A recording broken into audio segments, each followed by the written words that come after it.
Hello guys, welcome back my channel भारतीय विचार। Prize और विजटेक लिमिटेड आईपीओ की ओपनिंग 12 जुलाई फ्राइडे को हो चुकी है। 16 जुलाई ट्यूसडे को आखिरी दिन है इस आईपीओ में अप्लाई करने के लिए। अभी 2 दिन समय बच रहे हैं, मंडे और ट्यूसडे। क्या आखिरी के इस 2 दिन में हमें इस आईपीओ में अप्लाई करनी चाहिए, नहीं करनी चाहिए?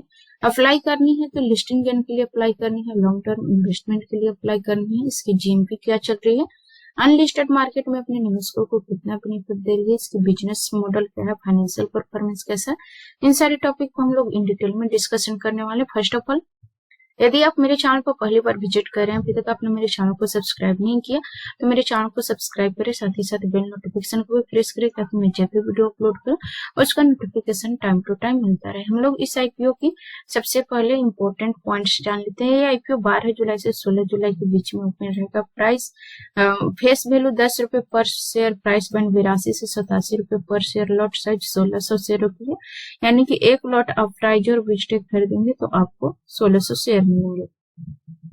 टोटल इशू साइज 25.15 करोड़ है, फ्रेश इशू 25.15 करोड़ है। इसकी लिस्टिंग एनएसई एसएमई मर्ज प्लेटफॉर्म पर होगी। इस आईपीओ में रिटेल कैटेगरी के लिए 33.20% का रिजर्वेशन है, नॉन इंस्टीट्यूशनल बायर के लिए 14.28% का रिजर्वेशन है, क्वालिफाइड इंस्टीट्यूशनल बायर के लिए 18.82% का रिजर्वेशन है, मार्केट मेकर के लिए 5.33% का, एंकर इन्वेस्टर के लिए 28.17% का रिजर्वेशन किया गया है। रिटेल कैटेगरी में मिनिमम एंड मैक्सिमम इन्वेस्टमेंट की राशि 1,39,200 रुपए है। एचएनआई कैटेगरी में मिनिमम इन्वेस्टमेंट की राशि 2,78,400 रुपए है। हम लोग इसके फाइनेंशियल परफॉर्मेंस देखें तो बहुत ही बेहतर है। इसकी प्रॉफिट 2021 में 3.60 लाख था, जो 24 में ग्रो होकर के 557.44 लाख हो गया। यहाँ पर देख सकते हैं प्रॉफिट मल्टीप्लाई हुआ है, बहुत ही शानदार इसने ग्रो किया है। इसकी रेवेन्यू 2022 में 870.47 लाख थी, जो 24 में ग्रो होकर के 3568.62 गुना हो गई, लगभग 4 टाइम्स के भी ज्यादा यहाँ पर इसकी रेवेन्यू में ग्रोथ है। एसेट 2022 में 538.87 लाख थी, जो 24 में ग्रो करके 2461.80 लाख हो गई। यहाँ पर भी मोर देन 4 टाइम्स से ज्यादा यहाँ पर इसकी एसेट में ग्रोथ देखने के लिए मिल रही है। नेटवर्थ 87.70 लाख थी, जो अभी 666.20 लाख पर पहुंच चुकी है। रिजर्व एंड सरप्लस 22 में 770 लाख थी, 7.70 लाख थी, जो 24 में ग्रो होकर के 585.20 लाख हो गई है। टोटल बोरोइंग 2022 में 313.28 लाख थी, जो 24 में ग्रो करके 964.86 लाख हो गई। तो फाइनेंशियल प्रदर्शन बहुत ही बेहतरीन है। अगर मुझे रेटिंग देना हो तो मैं इसमें 10 में से 9 रेटिंग देना चाहूंगी। रिटर्न ऑफ इक्विटी 143.86% है, डेब्ट पर इक्विटी 1.45 है, और ये थोड़ा सा निगेटिव असर दिखा सकती है लिस्टिंग पर। रिटर्न ऑफ नेटवर्थ 83.67% है, पैट मार्जिन 15.63 है, पीई प्री आईपीओ 12.17 है एंड पोस्ट आईपीओ 16.69 है। बात करें इसकी बिजनेस की तो 2017 की इनकॉर्पोरेटेड प्राइज और विजटेक लिमिटेड कंपनी ये मुख्यतः सीसीटीवी कैमरों को retail, government, education and infrastructure segment में बेचती है, सिक्योरिटी एंड सर्विलांस सॉल्यूशन प्रदान करती है। और पहले ये सीसीटीवी कैमरा ही बेचती थी सिर्फ अपने ब्रांड के अंतर्गत, लेकिन 2022 में इसने अपने कंपनी को एक्सपेंड किया, बढ़ाया और इसमें कई और प्रोडक्ट ऐड किए, जैसे कि television, touch panel, monitor and ये सारे प्रोडक्ट अपने ब्रांड के अंतर्गत बेचता है। और ये सारे प्रोडक्ट अदर कंपनियों द्वारा मैन्युफैक्चर की जाती है, थर्ड पार्टी द्वारा मैन्युफैक्चर की जाती है, यानी कि अदर कंपनियों कई कंपनियां हैं जो ये सारे प्रोडक्ट बनाती है, तो अलग अलग कंपनियों को प्रोडक्ट को ये अपने ब्रांड के अंतर्गत बेचता है। एंड ये वीडियो मैनेजमेंट सॉफ्टवेयर भी प्रोवाइड कराती है, जिससे कि एक ही सिंगल मॉनिटर से ही सारी चीजों का निगरानी एक साथ रखा जा सकता है। तो बिजनेस अच्छा कर रही है।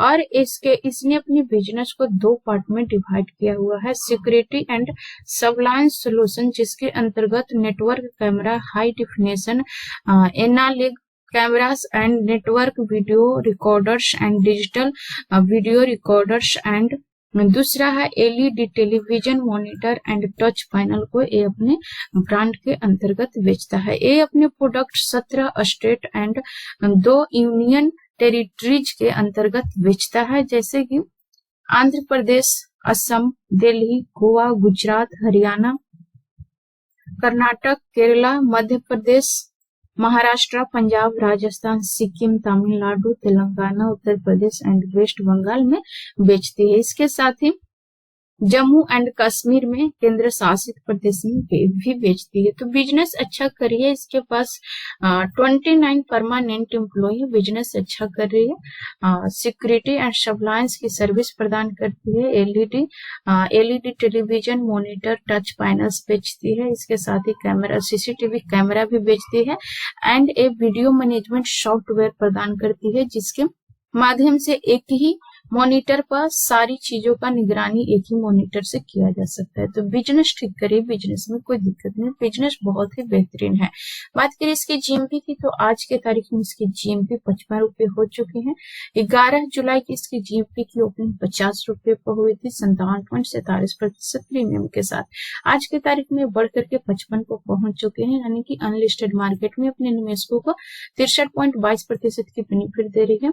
142 पर ट्रेड करेगी। जैसे जैसे इस आईपीओ का डिमांड बढ़ेगा, जीएमपी भी बढ़ेगी। अभी एनएसई की 90% सर्कुलर डाटा 4 जुलाई से अप्लाई हो चुका है और उसके बाद आईपीओ की जीएमपी चाहे जितना भी हाई हो, लिस्टिंग 90% के साथ ही होना है। जैसे कि यहाँ पर देखेंगे फ्राइडे के दिन एफवा Infra and Research Limited IPO की लिस्टिंग हुई है। इसकी जीएमपी बहुत ही ज्यादा हाई थी, लेकिन लिस्टिंग 90% के साथ हुआ। 155.80 पर इसकी लिस्टिंग हुई है एंड लिस्टिंग के बाद इसने अपर सर्किट लगाया है। तो एनएसई के जो 90% सर्कुलर डाटा अप्लाई हो चुकी है, उसके बाद से आईपीओ की लिस्टिंग 90% के साथ ही होगी, चाहे जीएमपी कितना भी हाई हो। इससे नीचे हो सकती है, अगर जीएमपी कम होगा तो इसके नीचे लिस्टिंग हो सकती है, लेकिन 90% से जितना भी ज्यादा जीएमपी जिस आईपीओ का भी होगा उसकी लिस्टिंग 90% प्रीमियम के साथ होगी। तो ये एक बड़ा इम्पैक्ट पहुंचा सकती है सब्सक्रिप्शन पर। इसका असर सब्सक्रिप्शन पर हमें देखने के लिए मिला एफवा इंफ्रा एंड रिसर्च लिमिटेड में। एंड दूसरा आईपीओ जो फ्राइडे की लिस्ट हुआ है वो है गणेश ग्रीन भारत लिमिटेड। इसमें भी सब्सक्रिप्शन कुछ खास नहीं दिया था। इसके पीछे की वजह एनएसई का अपडेट था। एनएसई की जो रूल लागू हुई 4 जुलाई से, उसका अहम रोल था सब्सक्रिप्शन अच्छा खासा ना जाने की। और इसमें भी बहुत अच्छा सब्सक्रिप्शन नहीं जाएगा, ये भी एक नेगेटिव इम्पैक्ट डाल सकता है। जिस तरीके से पहले लोग आईपीओ में अप्लाई करते थे 500, 600, 700 गुना का भी सब्सक्रिप्शन जाता था, तो उस तरीके की सब्सक्रिप्शन अभी फिलहाल नहीं जाने वाले। बेहतरीन आईपीओ होंगे तो मे भी शायद जा सकता है, लेकिन नॉर्मल आईपीओ पर इतना ज्यादा सब्सक्रिप्शन नहीं जाने वाला है। बाकी आपका पैसा कहाँ निवेश करना है ये आपका डिसीजन होना चाहिए, क्योंकि शेयर मार्केट में निवेश करना जोखिम भरा होता है। इसलिए निवेश करने से पहले गहरी एनालिसिस एंड रिसर्च जरूर करें। हो सके तो अपने फाइनेंशियल एडवाइजर से भी एडवाइज करें, इसके बाद ही निवेश करने का प्लान बनाएं। So thanks for watching this video till and. जय हिंद।